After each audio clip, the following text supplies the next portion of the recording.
Now that ABC Company has figured out the amount of cash that it paid for planned acquisition and the amount of cash that it paid for dividends to its shareholders, it has enough information to make its statement of cash flows. We can use some of the information posted on our income statement.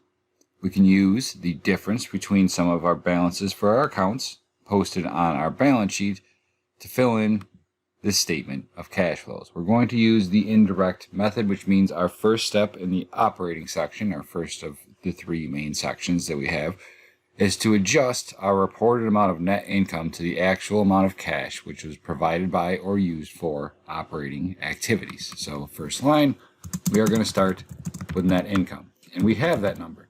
That is provided to us on our income statement. So two columns over here, column B and C. I'm going to put it into the right column, column C. And I'm going to go to my income statement and I'm going to grab our net income for the period, which listed here is $30,000 at the bottom of our income statement. And I'm going to bring it over to start our statement of cash flows. Now we need to start our series of adjustments, which are going to reconcile our net income to the cash that was provided by or used for operating activities. You can do this in any order that you please.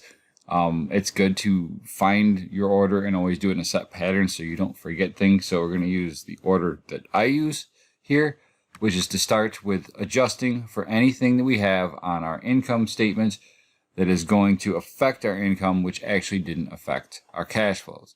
And the first one of those that we're going to have is our depreciation expense. If I go back to our income statement, I see that we had a depreciation expense of $30,000, and that ultimately lowered the amount of net income we reported. But depreciation, in its nature, is a non-cash expenditure. It's not like you have to hand over $5,000 when your car loses $5,000 in value from you driving it. You paid for it ahead of time. What depreciation does is it recognizes the expense of that initial purchase that you had over a period of time. So the cash for these assets will have already changed hands. We're just recognizing the expense in our reported income, but it's not affecting our cash at this point in time. So what we need to do here is we need to reverse it out. If it lowered our net income, but it's not lowering our cash, we need to take that depreciation expense and we need to add it back in. I'm going to put this in the leftmost column because we're going to add up all of these adjustments later. So I go back to our income statement. I see we have depreciation expense of $30,000. Click on it, click enter, and we have that added back in. What other items do we have on our income statement will have affected our net income but not had any change on our cash? And I see a big one down here, this loss on asset disposition.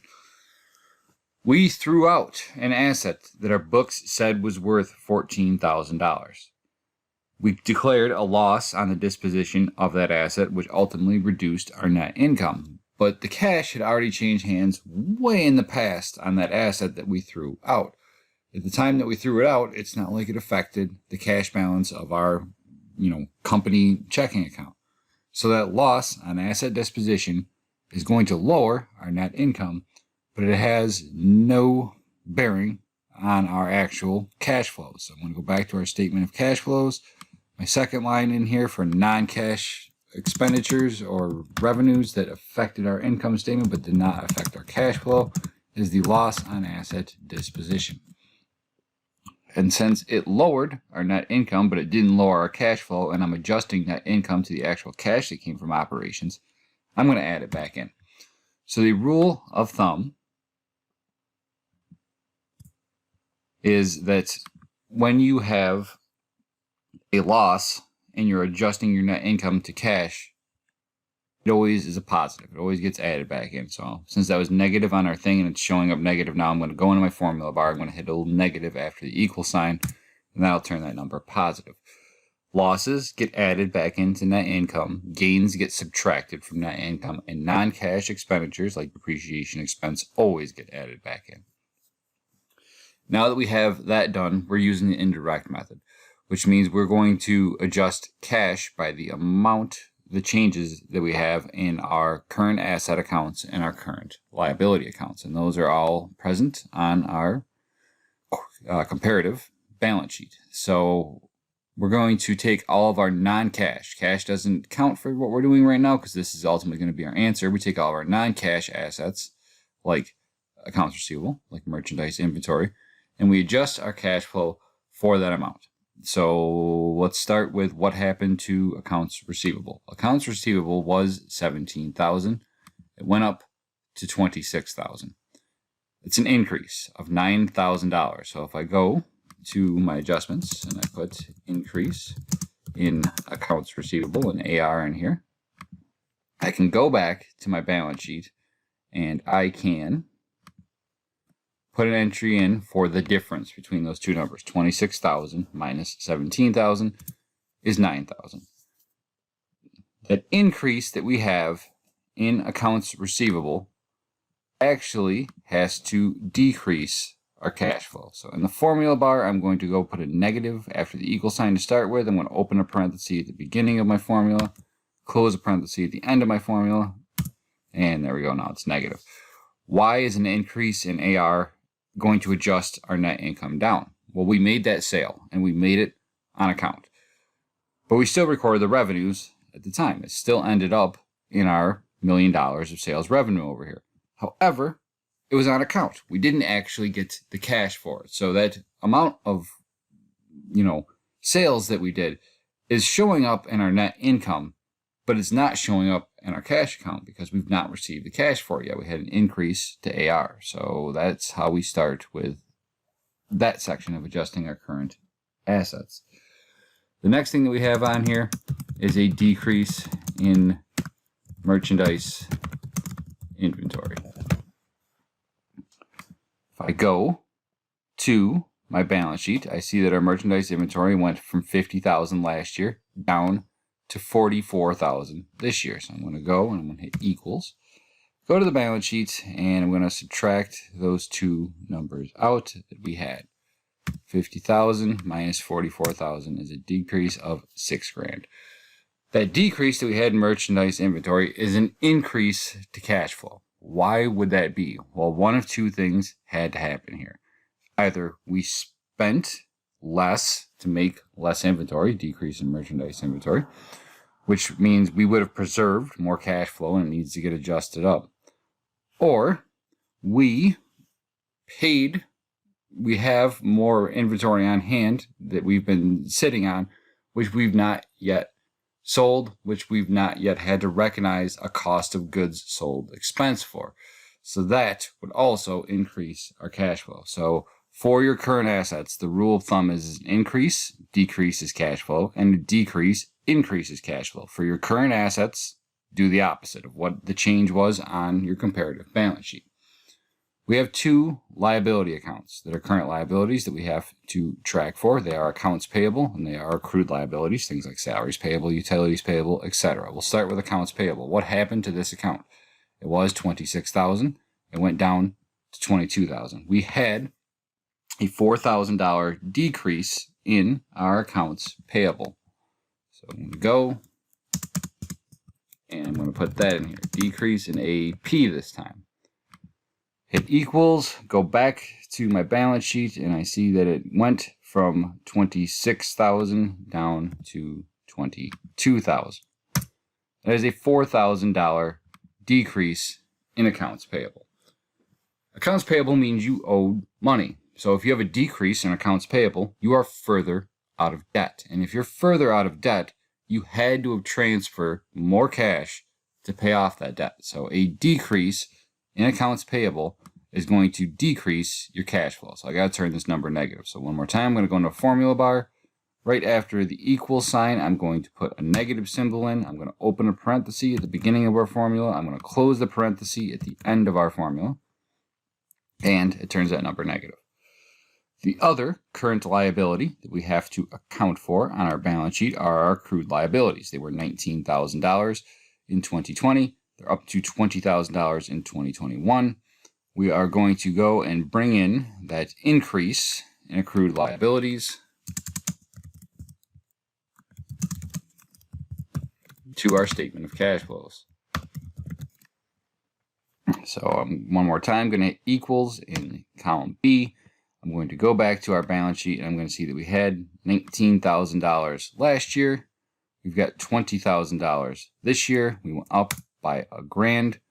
If our accrued liabilities went up by $1,000, we had things like salaries payable, utilities payable, which we owe more money on right now. But if we owe more money on it, we've not actually yet paid it, which means we've preserved cash flow. We recognize the expense when we accrued that salaries expense and adjustment, or that utilities expense and adjustment. We didn't, and the expense lowered our net income, but it didn't actually affect our cash flow yet because we haven't paid it. So that number wants to be positive. I'm going to do the same thing I did before to turn the number around. And there we go. So for the rule of thumb for current liabilities is you do the same that you would have for a decrease or an increase. A decrease to current liabilities decreases cash flow because you're paying off debt.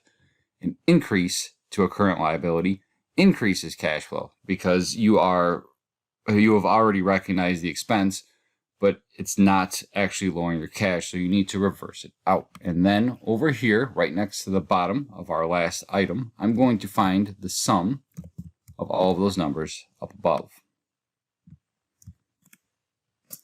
And that is 38,000. What does that number mean?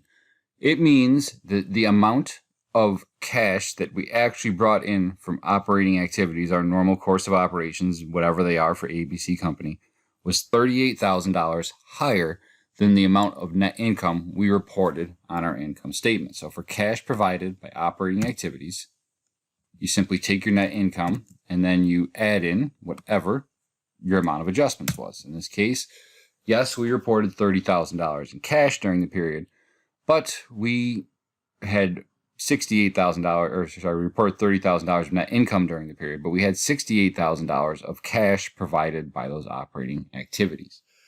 Our next section is our investing section, and the investing section deals pretty much entirely with your non-current assets. So if we go over here, we see that our non-current assets are our equity investments and our property, plant, and equipment. We have ACDEP in here, but that's not that's part of a book value thing. We don't got to worry about that. We worry about these two accounts.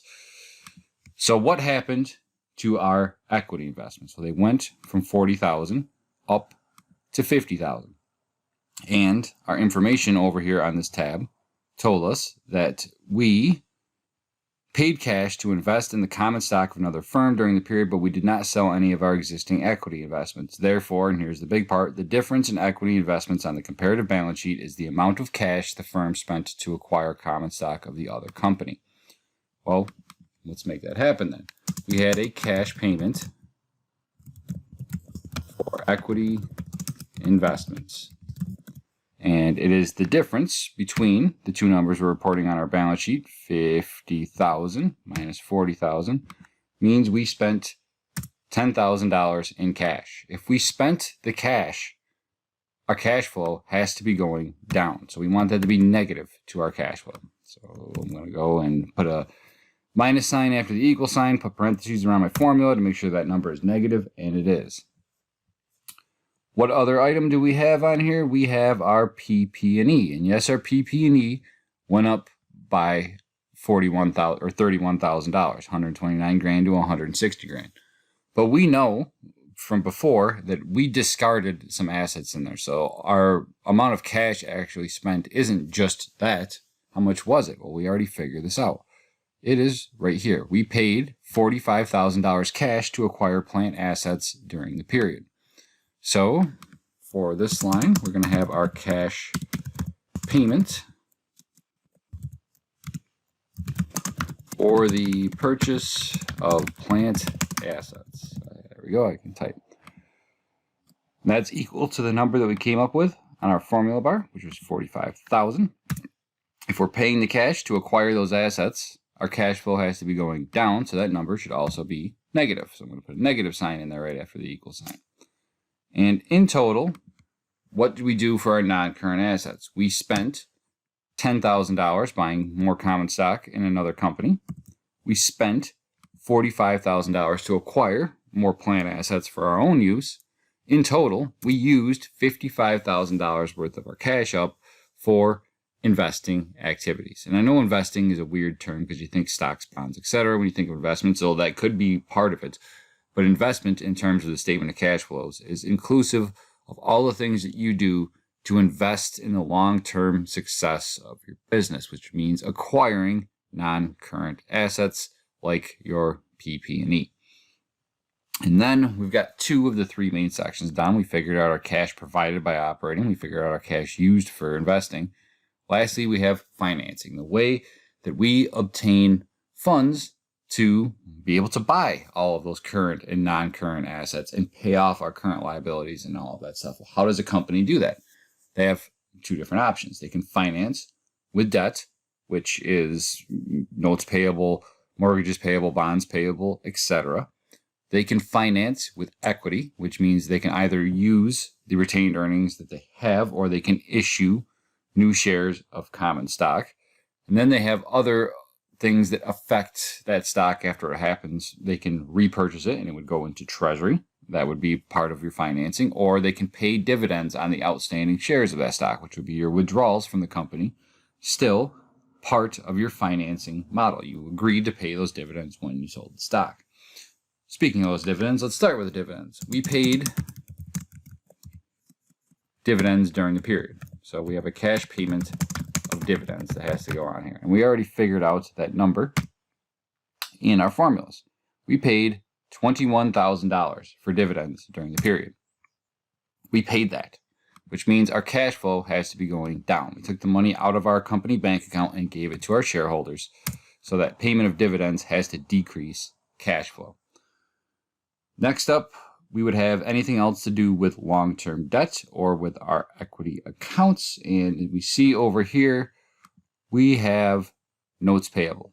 Went from $70,000 to $90,000. And in our information, it tells us that the entire difference in notes payable on the comparative balance sheet is the amount of cash the company received for signing a note. So we signed a note with a bank in order to borrow that $20,000 difference that we have. So on our statement of cash flows, that would be a cash receipt